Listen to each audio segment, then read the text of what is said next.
Tous les garçons et les filles de mon âge se promènent dans la rue de par deux.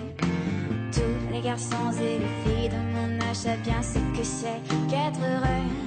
Et les yeux dans les yeux, et la main dans la main. I'll be showing you how to brew great tasting sweet dessert wine in tropical climates, with most of the materials you can find easily around the house, which means it can be done cheaply and of course tax-free. Let's get to it. Let's get the shopping out of the way first. The only two things you probably need to buy are brewing yeast and an airlock. For the yeast you need Lalvin EC 1118 yeast. It's a commando strain that brews at high temperatures and fast speeds.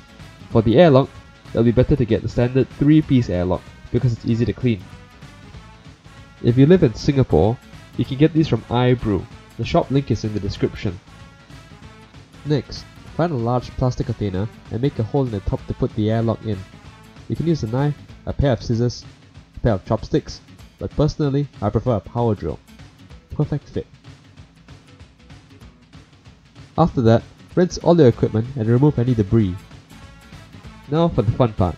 First, activate the yeast as per packet instructions. A 4 litre or 1 gallon batch requires 1 gram of yeast. Next, mix the water and honey in the following ratio. 1 litre of wine needs 400 grams of honey and 700 milliliters of water. Then give it a quick shake.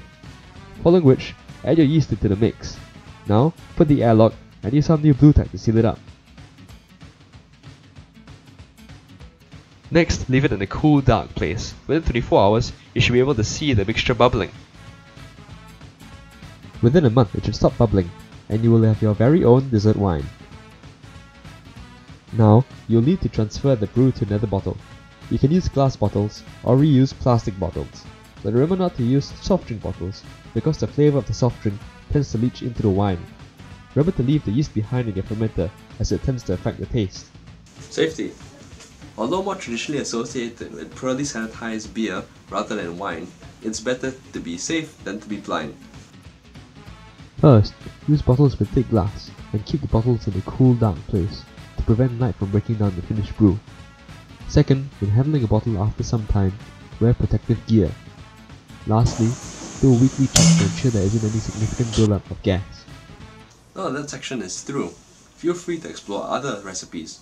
For example, adding tea or adding fruit into the mix, or you could even carbonate it to get sparkling wine. Enjoy your newfound tax-free source of alcohol.